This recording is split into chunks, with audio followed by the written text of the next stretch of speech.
Good morning, everybody, and welcome to the Digitally Uploaded podcast. This is the companion podcast to digitallydownloaded.net, and I have wrestled control of the controls from Alan, so I'm going to be your host today. I'm Matt, if you didn't already recognize my voice. And with me this week, we've got an all-star cast. We have Matt from New Zealand. Hello, Matt from New Zealand. Hello, Matt from Australia. And we also have Harvard from somewhere. Hello, Harvard. Hello, I'm from Sydney. Sydney. Sydney. Oh, Did you enjoy using the trains yesterday? Oh no, I dodged it, but I heard people were waiting for like 2 hours and got told to get out and walk. It's very peak Sydney culture, I say. You have to experience it at least once. It was something special, yeah. So for listeners in the podcast who are not from Australia, we had the most spectacular day with the trains yesterday. At 6:45 or something in the morning, one train broke down at one train station, and then for the rest of the day, the network was an absolute mess, and there were delays of like 180 minutes to 2, 3, 4 hours for people to get anywhere, and that was all day long. That was a fun experience. I would have loved to have been a tourist in Sydney that day. Would have been. It was a weekday too, so everyone going to work was just catastrophically late. It was incredible.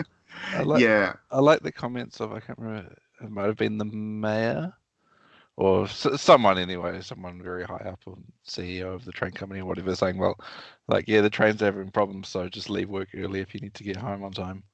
Yeah, that's exactly it. Okay, yeah. All right. That's Everyone how it works. can just do that. Yeah, we can do that. Yeah, Sydney. All right. Well, let's do some Miku music, because that's actually a good thing. And then we'll start to talk about Gamescom first up this week.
Welcome back, everybody. So let's talk about Gamescom. Gamescom is, well, it's the new E3, really. People are getting sick of E3, especially since E3 is now sending people's personal details out.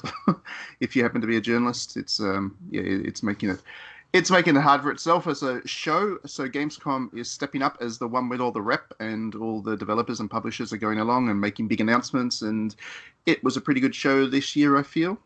Some pretty neat stuff was shown off or announced.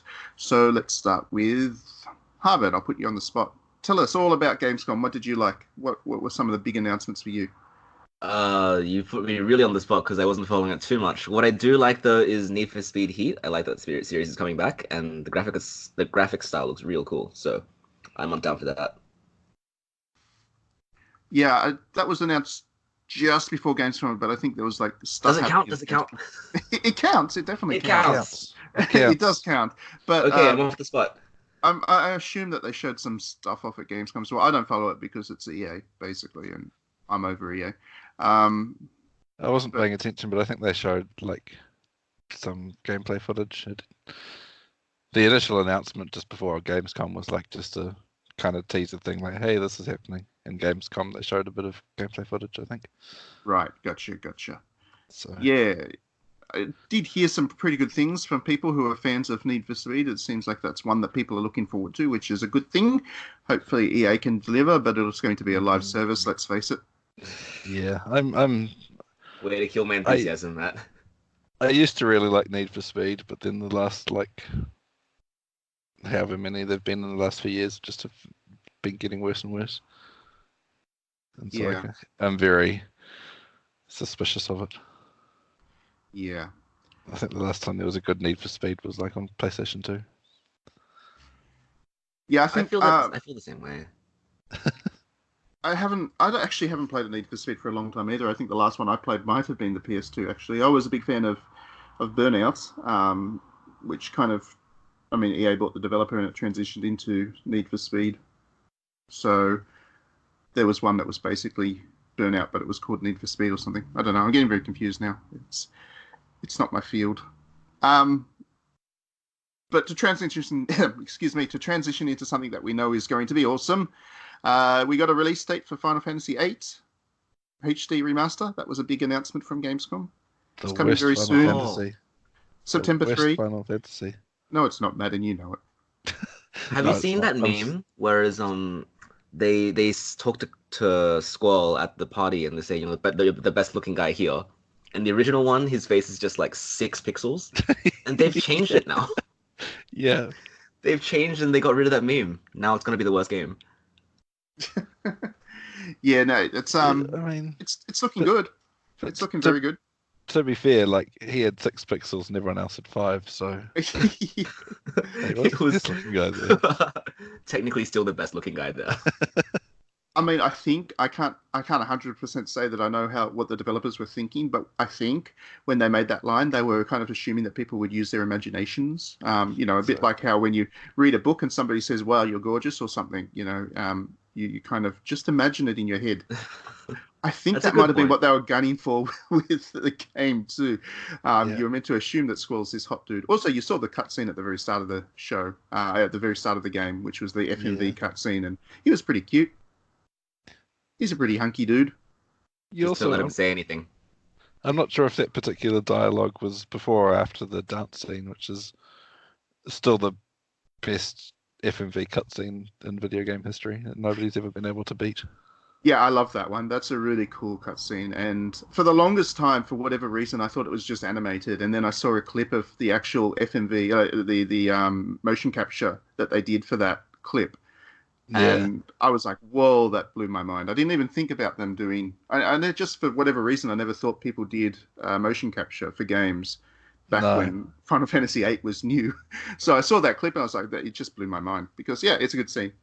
Nice dancing. Very elegant. I'm actually curious of your opinion. If you're thinking about Final Fantasy VIII being released now with the whole junction system, level scaling, crazy numbers, do you think people would find a new audience and people would accept it for what it is, or do you think it wouldn't do that well?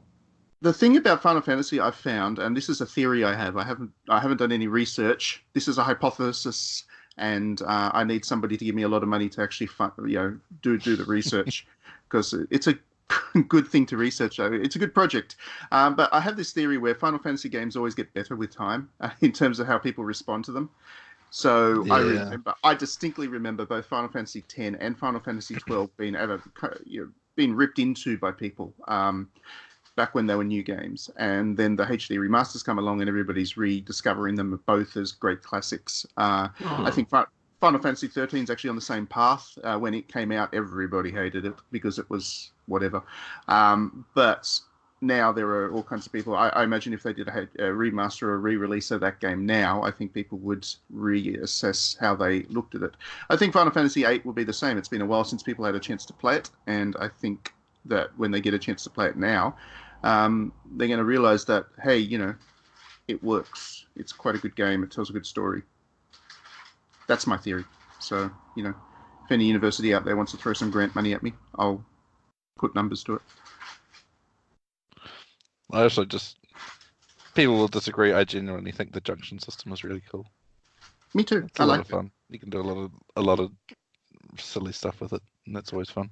I'm also looking forward to seeing all the summons in HD, or not HD, but in their remastered state.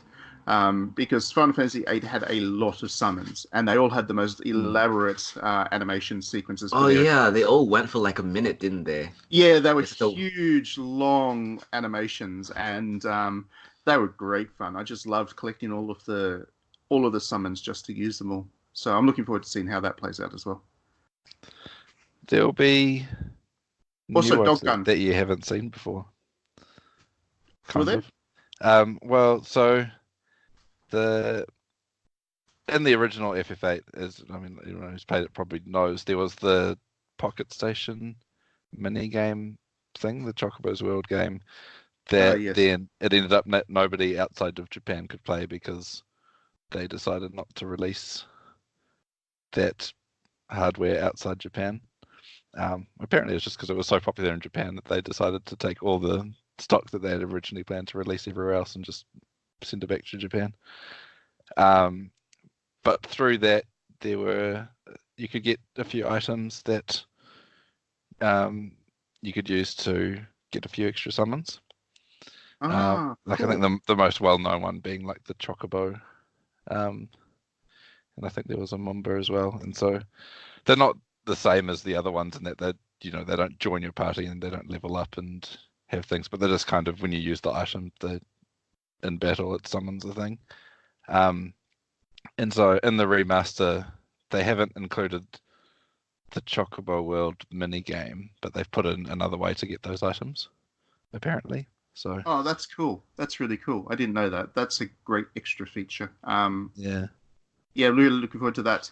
Also, there are a bunch of other additions that they're putting in. I'm not sure. Some of which are exclusive to the PC version, but there are the ability to turn random encounters off, and just a whole bunch of things that you can do to make the game that little bit quicker and easier to play if you're just there for the story or whatever, which is a good touch too, because I think Final Fantasy VIII has a great narrative, and I think that's sometimes overlooked in the discussion about the gameplays. So, yeah. Also, it has Selphie, and Selphie's the best. When you said that, I thought you meant like selfies and take a photo of yourself. She would. She totes would in front of a train. She loves her trains. Do you think that's why she's called that? It was just surely she predates. She predates that. She does. I'm sure she does, but maybe it was just Square Enix being really prescient, really kind of ahead thinking. Yeah. Okay, moving on, talking about other things that were old but are re-released and new. Sega decided to drop Yakuza 3 on us all as part of its GameCom thing. It's actually the Yakuza Remastered Collection. You can go and buy it now, and from what I can tell, you buy it now, you get Yakuza 3 now, you get Yakuza 4 on October 29, and then Yakuza 5 at some point early next year. So they all kind of drop a new one after another. Just enough time to play each one before the next lands. And yeah, Yakuza 3 is now there right now. You can play it right now, which is a nice bonus. I actually haven't played Yakuza 3. It's the only one I haven't played now. So, yeah, I'm looking forward to giving it a whirl.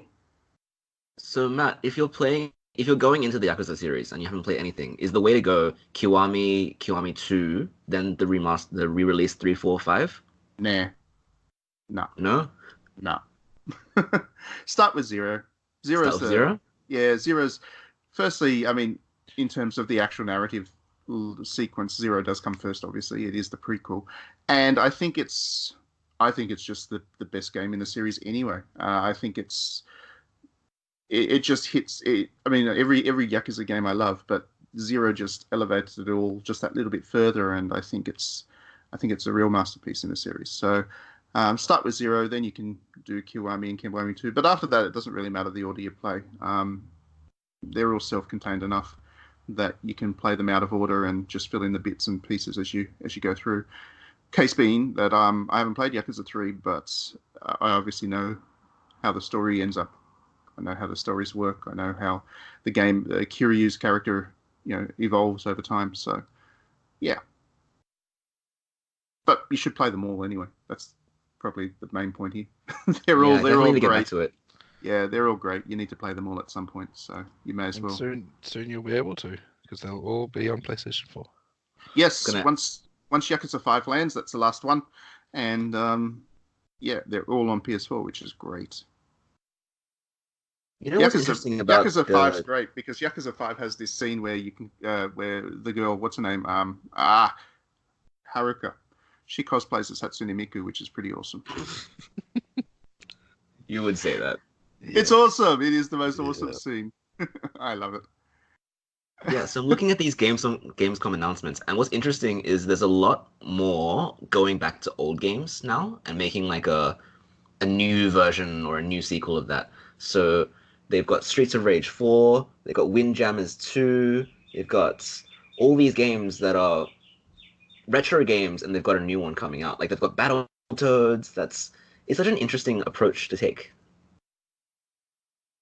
Yeah, I think it's just the industry dipping into what it's already done, so it doesn't need to be creative anymore. just like the film industry. Yeah, it really is. Hey, it's just I think the whole just pop culture has gotten so wrapped up in nostalgia that everyone just wants to replay old things that they enjoyed. It's also more seriously, it's the end of the console cycle, and just as a general rule, creativity takes a dive towards the end of the console cycle. You tend to find the new ideas explored with the new console releases. I don't know exactly why that is, but that tends to be the case. The new stuff comes at the start of the cycle, and then towards the end, they kind of just repurpose up stuff over and over again. So that seems to be what's happening this time around as well. I mean, there was a ridiculous one. I think it was announced just before Gamescom, and I'm just here checking digitallydownloaded.net for the news.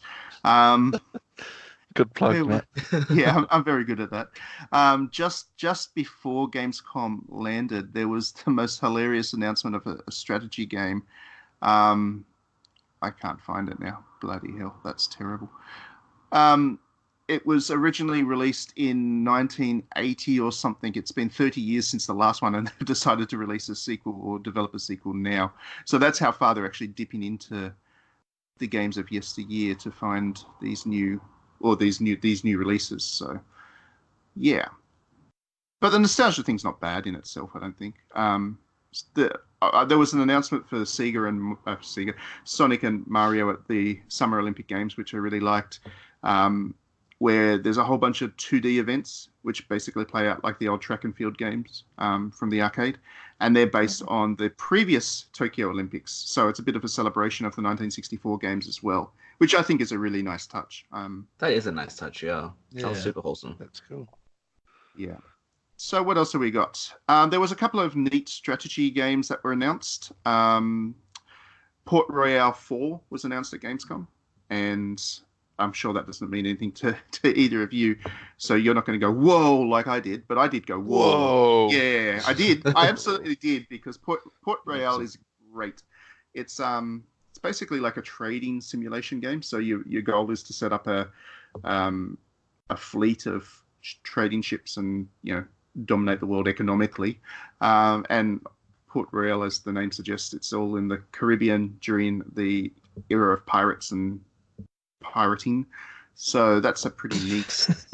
That's a neat setting, and yeah, I'm looking forward to that. I really enjoyed the last one. The last one was on PlayStation 3. That's how long ago it was. So it's been a while since the last.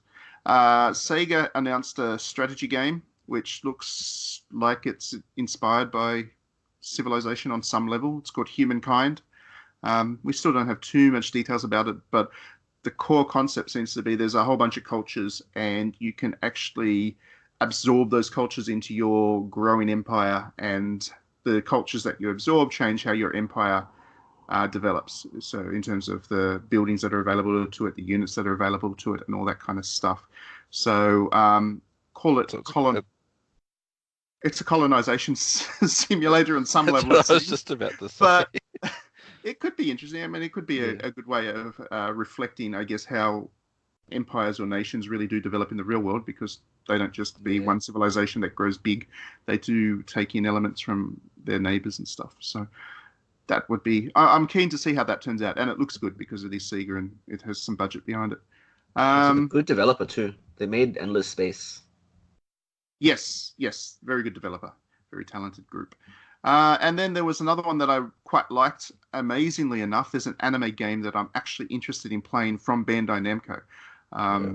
Yeah, I know. So Bandai Namco is the ones that publish all those Jump terrible trash fighting games, and also a bunch of other not so good games, such as the Fairy Tail one, Seven Deadly Sins one, and stuff like that. So, but they've got a Tokyo Ghoul one coming, and it looks good. It genuinely looks fun. It looks like it's got a bit of a Warriors element in there in terms of it's one versus a lot in terms of the combat. So I'm cautiously keen. I quite like Tokyo Ghoul. I'm hoping it's good, but in saying that, probably won't be. I'll probably be disappointed. Bandai Namco is the one that makes all the games that are the same, right? Like the anime arena 3D fighter games. Yeah, that's them. That's Bandai Namco in collaboration with Spike. Spike Chunsoft actually create all those fighting games, develop them. I don't know why. Maybe it's the B team. It's Spike Chunsoft. Just get throw these games to develop, and they do. I'm sure it's just like a reskin with like the hype anime moves with the same engine, right? I mean, Bandai Namco does do that a lot. They just get the anime license and stick it over the top of anything.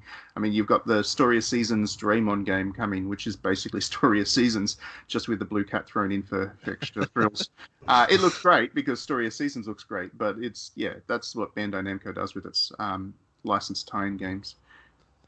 The Dragon Ball Z RPG that they've got coming up looks like it might actually be alright.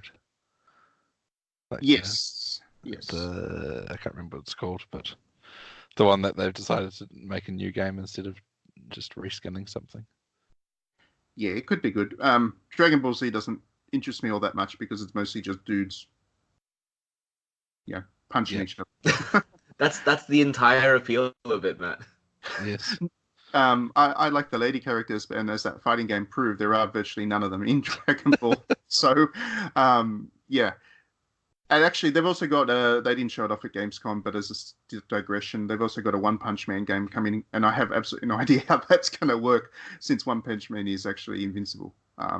It's a bit unfair if you pick that character, you would imagine. You know what? It won't be this, but you know what I wish they would do is make like either an arcade or a VR game where you just like do one punch and you watch the effects of that. That would be something I would play. Yeah. What do you mean you watch the effects of it? Like just... Oh, so there's an arcade game in Japan where you just flip a table and you need to build hype for it, and then you flip the table. And my friend played it and he said it was terrible value for money because he only flipped the table like 3 times for its 100 yen. But that's the draw of the game, right? It's pretty good. You do one thing and you just watch the aftermath of it. Oh, right, yeah. Yeah, I have no idea how One Punch Man is going to work as a video game, because that's the most overpowered character that's going to make it created. Like generic anime fighter 23. Yeah, probably. And that would be really disappointing, I would imagine, because all of a sudden you can beat One Punch Man, which doesn't make sense, I guess, to the anime. But anyway, we'll wait and see how that turns out. Have I missed anything, Matt? Has there been any other Gamescom announcements that you've found quite interesting? The one that comes to mind is Ori and the Blind Forest coming to Nintendo Switch. Oh, of which course. has been hinted at a long time, and it was like leaked and stuff a few months ago, but now it's been officially announced. And so that first came out a few years ago, and it was an Xbox exclusive that I guess they've just decided doesn't need to be anymore, which is kind of cool of Microsoft, because it's a game that just fits well. It's a very well. It is still a Microsoft Game Studios game. Yeah, I think so. Yeah. It's interesting that they've actually gone and stuck it on the Switch. Which is it's good, I think, because I get to finally play the game. It's been the one game that I wished I had an Xbox for, and now I get to play it, which is cool. That presentation that Nintendo had in general was really good. They showed off a lot of really interesting little indie games that have come in. They dropped a couple of good ones. I mean, I know Super Hot's a popular game. It's now on the Switch. Was released day one. What else? Hotline Miami and its sequel landed and that was a fun one. And disappeared off the Switch shop in Australia within a day, which was pretty hilarious, since the PR guy actually sent me a code for it. But I had things to do that day. By the time I got around to trying to redeem the code, it disappeared. It doesn't work anymore. That's right. If you bought the game, the cops are coming to your house now. Yeah. You'll probably still be able to, if you make a New Zealand account, I think you'll be able to redeem the code. No, it's already gave me a US code anyway. So I am playing it. And so you can look forward to my review on digitallydownloaded.net, I guess, within the next You admitted that on the podcast, the cops coming to your house. Yeah, that's it. They can come the distance to me. I still don't get why people are so upset by this game. But we'll talk about that a bit in the next section, actually. So let's go to some music and come back, and we're going to talk about banned games. We're going to get illicit.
And welcome back, everybody. So this section is pretty much, well, we're talking about Australia here, but I hope it's of interest to everybody else that's listening, because it's pretty hilarious anyway. Basically, over the last couple of weeks in Australia, there's been a huge wave of banned games. It started with DayZ. That's the name of it, isn't it? The silly zombie game. Yeah. So DayZ found itself banned because there is marijuana in the game and you can smoke it, and the classification board doesn't like it when you smoke pot for gameplay benefits. That's actually the reason it got banned. And then just a couple of days ago, we got the announcement that they're changing the game for the entire world just so they can get it through in Australia, which is, yeah. You're welcome, world. We've done you a favor, apparently. Saved you from the terrible, immoral video games. Then there was, what was it? Kingdom Come Deliverance. I think it was a special edition or something, wasn't it? No, it was an edition that had a couple of new gameplay DLCs in it, and it was submitted for classification. And each version of Kingdom Come had been rated R18+. This time around, it got itself banned, so it's not happening in Australia. I'm not sure. I think it was implications of sexual violence, wasn't it? There was like a scene where you play as a woman character and she gets attacked. I think that was it, wasn't it? I think that's the reason it got banned. Yeah, and then we were just mentioning it in the previous section. Hotline Miami and its sequel got released on Nintendo Switch, and Devolver Digital, and being who they are, they dropped it before they got the classification. So for a day, people in Australia could buy the thing, but then it got banned, and then it's off the Switch shop in Australia again. So that's 3 titles. Each time they've been sitting on the Australian shelves or the download shops for years in most cases without being banned, but they've all found themselves reclassified and no longer available in Australia. So people are pretty mad about this. There was also a new DLC for We Happy Few. That's right, and it got banned too. That got banned as well. We Happy Few actually got originally banned in Australia too when it was first submitted for classification for the drug thing again. I think they had to adjust it for the Australian version. No, I think that was maybe the one case of it a ban successfully being appealed at. Oh, that's right. Yes. The review. I don't know what they're called, but basically, yeah, the ban got challenged by various people, and so it went to the organization that reviews those decisions, and they said, actually, no, this is, when you look at it in context, it's not, the drug use isn't for gameplay benefits. That's right. It is in context, and it makes sense, and so they let it go through it as it is. Yep. Yeah, you are. You are right. That is what happened. It got appealed successfully. Anyway, the DLC is now not. So yeah, that's four instances in just the last couple of weeks where things have been banned. And the thing that's amusing, I guess, is that they've been all Western developed, doody dude games. It's causing a bit of a stir amongst the local games press and gaming community, and I think that's a good thing. Given that the last couple of times stuff had been banned, they've been doing they had all been anime booby games, and those things people don't care about, so nobody cared about the censorships. This time around, all of a sudden they do care because it's a game that they wanted to play, which is good. It might mean that the conversation starts to get this classification system fixed and stop refusing games classification, and then after that, the booby games can get released without problem in the future, which would be great. I'm all for that. Wait, so I'm actually confused. Omega Labyrinth is banned here, right? Yes. So why is it on the Switch store? That's a different Omega Labyrinth. Oh, okay. Huh. And I'm not sure. Oh, yes, that's right. It is here in Australia. No, the original Omega Labyrinth was the one that got banned. This time around, it's a different game. So. Oh, weird. It's like a sequel thing, I think.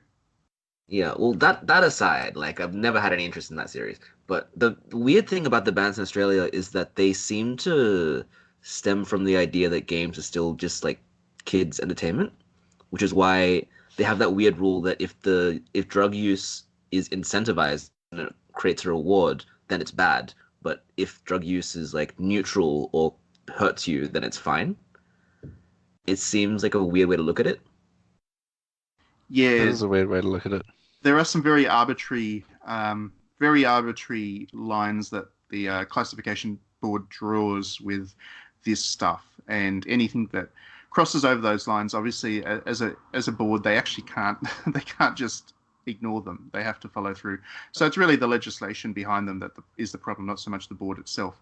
But yeah, I mean, the other example is sexual violence is just a blanket no-go with the classification board in video games, which is fine until you realize that there are conceivable ways in which it could be used to a particular narrative point, as it is in film. And the film industry has a little bit of leeway there, which the game industry does not, which is a bit weird since they use the same classification system in terms of MAR ratings and stuff. Yeah, I think they put a lot of emphasis on the interactivity part. So the fact that you can be a player who's doing something makes it worse. I don't know. Yeah, the assumption is that the interactivity makes the experience more intense or something, and because it is more intense, or the impact of it is higher. Therefore, they need to be more sensitive about it, which interests me since the video games as a general rule of thumb, especially big budget ones, are much more violent than films, and yet that doesn't seem to concern the classification board. We have weird stuff happening all the time, like Call of Duty games getting MA ratings, or Assassin's Creed getting an MA rating, meaning that it's appropriate for actual children to play for some reason. And I don't get that. I guess it's how much money you've got to spend whining and dining the classification board. Not that I would ever accuse anybody of corruption, but yes, I am. Yeah, but I think that there's this weird double standard too, with the violence that is just general game violence is fine, and people turn a blind eye to it, whereas in film they're a lot more careful, or they're at least a lot more deliberate with it. Well, I think in the film industry they hide it behind there being no blood, therefore it's no bad. All the Marvel films and whatever, they're all very violent films, but nobody really notices that because there's nobody actually bleeding. The war films tend to still have all that gore and stuff, and they tend to be celebrated for that because of its gritty depiction of war and whatever nonsense the critics want to write that stuff up as. But yeah, definitely with video games, there doesn't seem to be that sense of concern by developers. I don't know if it's a lack of creative talent or what's going on, but a video game developer can't seem to make something without making it very gory. Yeah, that's the thing. And they very often use violence, or the ability to commit violence, as a selling point, which is really interesting. I was actually watching an interview on Control, and they were talking about how you could use your powers to like pick up a dead body and throw it at another enemy as if it was something cool. But actually in the real game, there's no reason to do that. There's no significance to it. It's just something that they thought would interest game buying crowds or something. Yeah, there does seem to be like that, a certain level of cynicalness from developers, whereby they know that the more violent they can ramp things up, the more extreme it is in terms of violence only. Not only do they get away with it with the classification boards because they don't care about violence until it's Donald Trump and there's a gun thing to pin blame on somewhere. But yeah, they get away with it with that, but there's no real other area in which they can get away with that kind of extreme content without the classification board getting very upset because, like we noted, drugs is a problem, sex is a problem. Basically, everything is a problem except for violence, which is odd. Because on that violence note, is bad. I guess I want to ask, do you think these bans and what the Australian government is doing, does it work on the side of developers? So does it encourage developers to dial back some of the content, or do you think it doesn't do anything? I mean, if Australia was America, maybe. If Donald Trump gets his way and every game with guns in it gets banned because apparently it turns people into serial killers, then all of a sudden developers will stop making games with guns in them. But Australia is such a tiny, crappy market that nobody really cares that much about it. They're not really going to... I mean, DayZ was a pretty hilarious example, but I think that was just the developer being lazy and taking a feature out that didn't matter that much to the game in order to get it to pass in Australia. But for the most part, they're not going to change their development cycles. They might adjust things slightly for the Australian market, but unless it's easy to do, they're not even going to bother doing that. They're just not going to release it. So, yeah, I don't think Australia's got the market size or control to really drive through anything like that, except for the local guys. On that note, we'll go to some music and we'll come back and we're actually going to talk about games like that one that Harvard just mentioned, Remedy or whatever it's called. So we're going to try and sell it to me, I think.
And welcome back. Okie dokie. So, for the last section of the podcast this week, we are going to talk about Remedy. No, wait, Control. Remedy. Control. Yes, developed by Remedy. This game, the embargo lifts by the time you hear this podcast, so we can talk about it in full. And I haven't played it because it looked like a shooty thing to me, and we all know how much I love my shooty things. But we have had two people play it on the team, Matt and Harvard. So sell me on it, Matt. Why should I play this shooty thing? Because it's a shooty thing, and you can shoot people. It's fun. No, it's a. I didn't really know what to expect going in because I've never played a Remedy game before. And so I kind of thought it'd be like, well, another kind of generic third-person cover shooter, but maybe with a slightly more intelligent story than the usual one. But it's a lot more than that, and the shooting part is like it's there and it's part of the game, but it's not the whole game, and it's much more just about exploration and trying to make sense of a really bizarre, fragmented story about the paranormal kind of stuff. I don't know. What do you think, Harvard?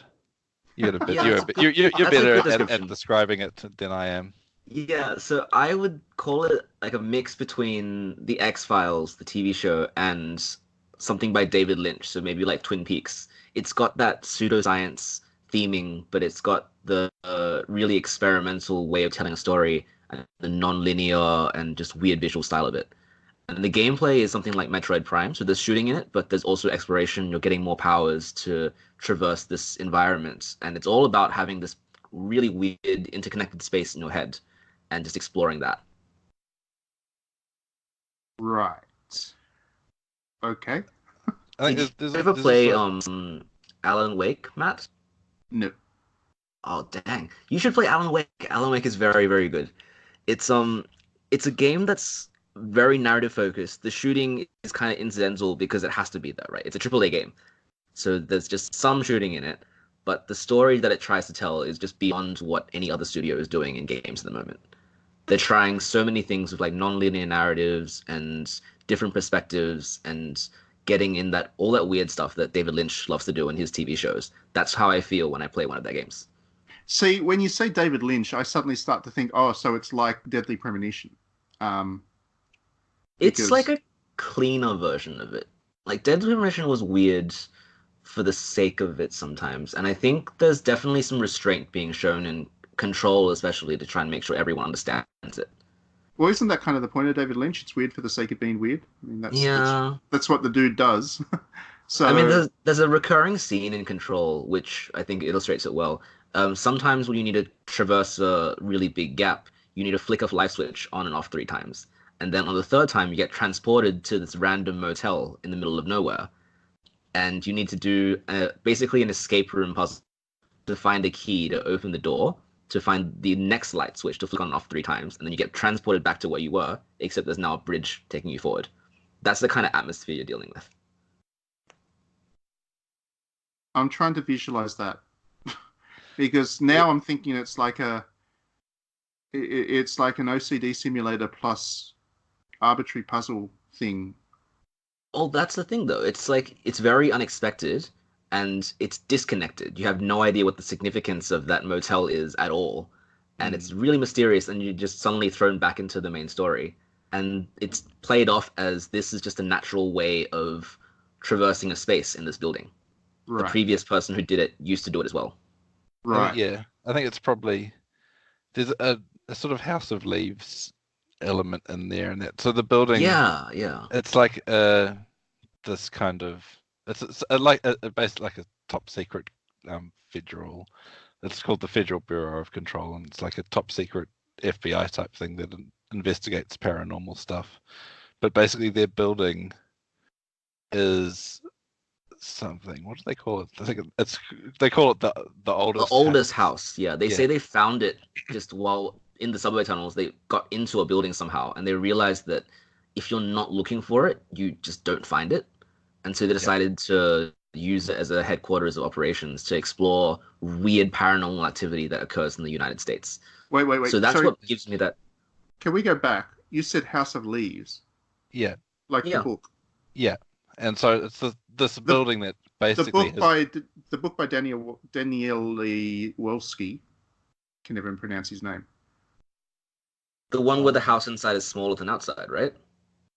Bigger inside. Bigger, yeah. That one. Kind of like that. It's like that horror. It's that horror book. Yeah. And it's like it's presented like an essay thing, but the footnotes are actually longer than the.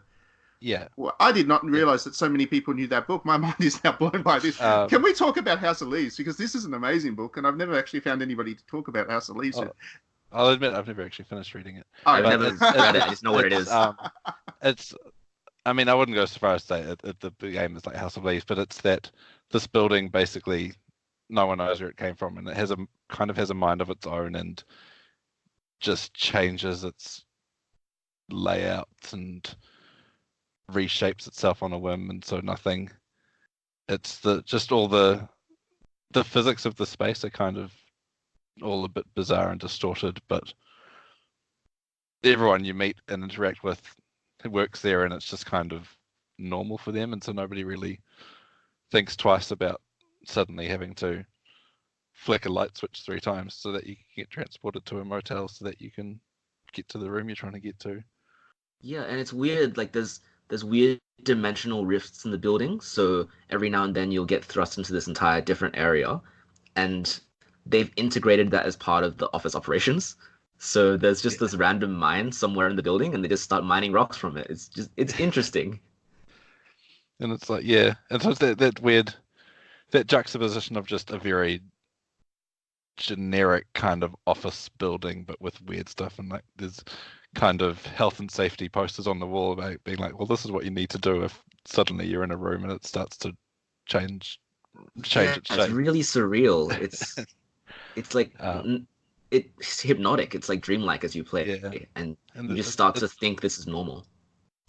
There's a weird kind of anachronism to it as well, in that, I mean, you don't really know when it's set, or at least as far as I've played, it's never really outlined.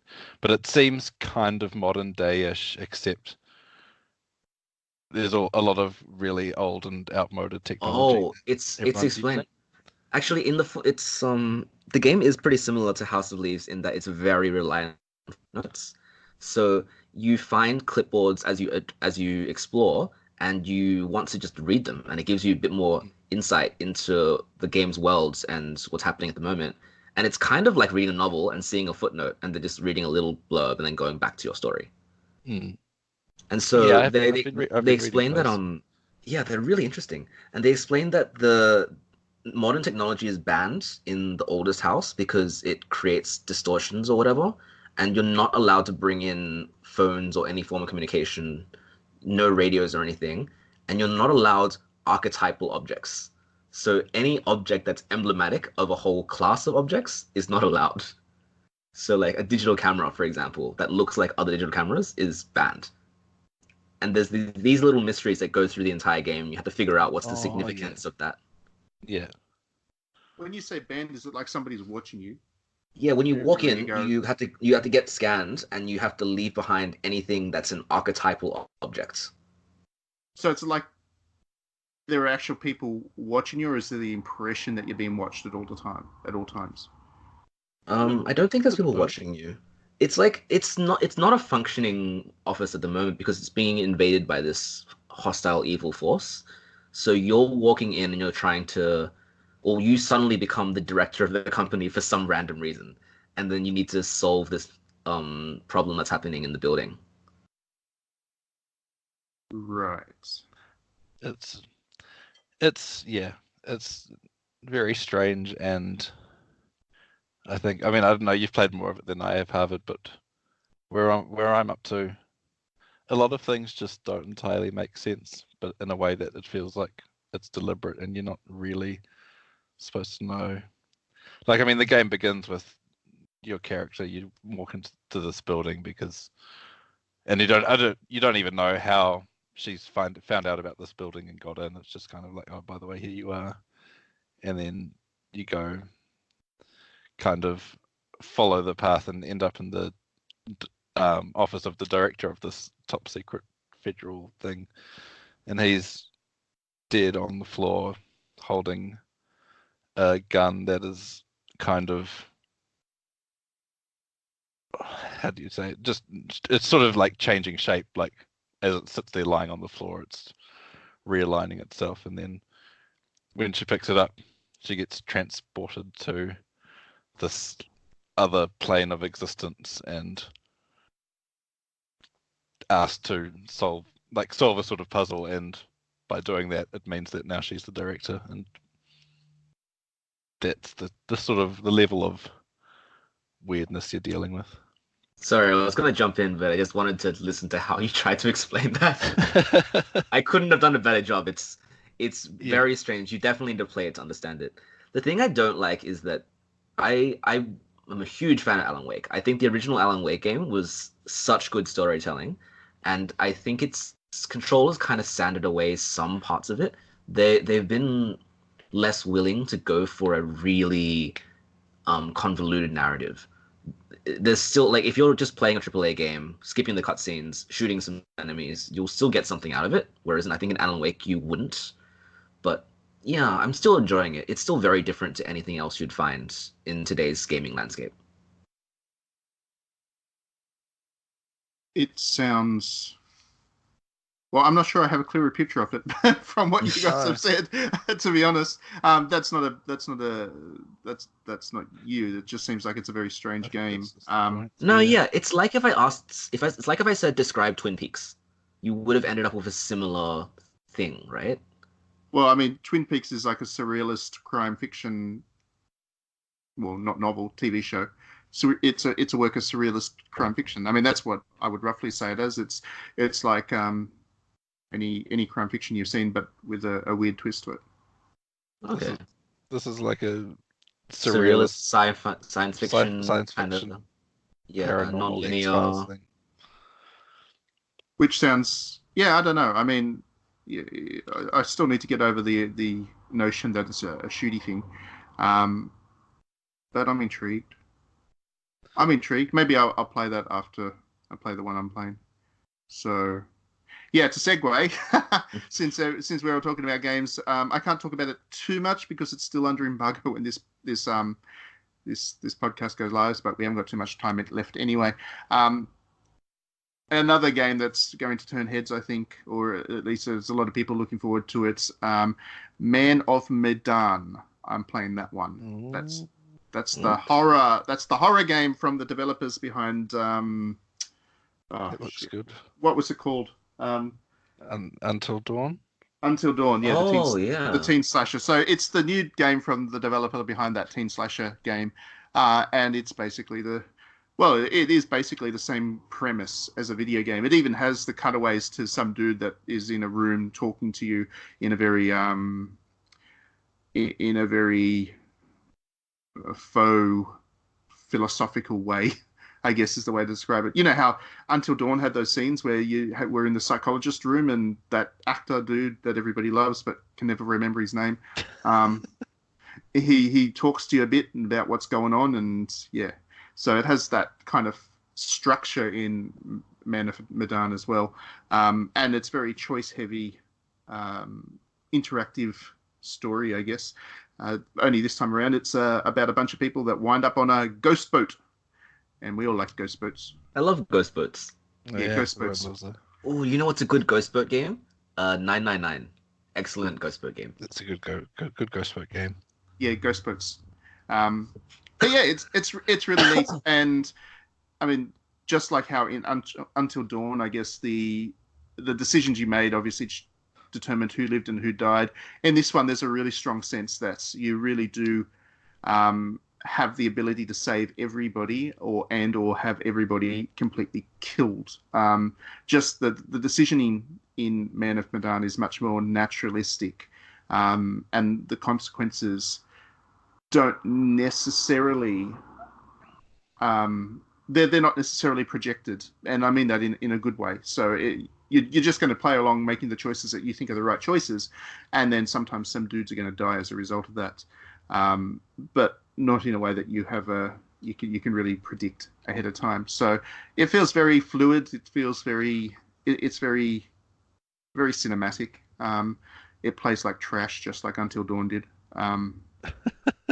Like the one thing I don't like about this developer and their games is they go to all this effort with these gorgeous cinematic camera angles and just narrative elements and that kind of fluid presentation. But the minute you have to control the dude, he ends up walking into a wall because you just cannot steer him properly. Like he controls like a tank that's on LSD, and it's just a nightmare to actually get him around. And suddenly you lose a lot of the cinematic quality of the game because in real cinema people don't just walk into walls. But other than that, it's a very good, very intense, cleverly written horror game, and it's a very Hollywood horror game. So it's very sanitized, very violent and stuff, but very, doesn't break taboos. It's not going to get banned in Australia. Let's put it that way. I like the look of it. And it's the first in an anthology. I don't know how many that means. I don't know how many are actually going to be done in this anthology, but it's the first. So. Hopefully it's a success, so they continue doing them, and otherwise it'll finish up early. But yeah. I don't know if you can answer this, but I hope it's really short, like enough or the same length as a horror movie. Because the main thing I didn't like about Until Dawn was that you really had to. It was a game that was played well with a group, but also you'd had to keep everyone in the same room for like an entire night. So it's It is longer than a horror movie. It's not an hour and a half to finish it. It's not. I don't want to. I can't give a exact number of hours because that would be wrong of me. But it's not long. It's not. It's maybe not a single session game, but it's not long, and it definitely does encourage you to play with other people. That's a major element of this one. Whereas with Until Dawn, you were kind of sitting in the same room, and that was kind of fun. With this one, they really encourage you with extra. Well, the multiplayer mode, it's a different mode, and there's slightly different ways to play with other people. So, what I would really like is something like this, but 4 hour to hour and a half horror vignettes, and then you just pick one, and then you just play it as if you're watching a movie with some friends. That would be amazing. Yeah, you know me, I'm all about shorter games. But yeah, I think I don't think that this one's too onerous on your time, and if you get a lot of play out of it, it'll be simply about replaying it over and over just to see how to go try and save some of them or to kill some of them. There's a couple of characters in there that I just want to die. Like, they're really annoying characters, and I just hope they die. Just kill them. Yeah, I deliberately try and choose the options that will get them killed. Sometimes it takes longer than I was hoping for. But anyway, it's a good game. So yeah, lots of good games coming out this week. Be sure to tune in to digitallydownloaded.net for the full reviews of all of them. And other than that, we'll be back next week with more antics and more bants. Thanks for tuning in, everybody, and thanks for being on the podcast, Matt and Hubbard.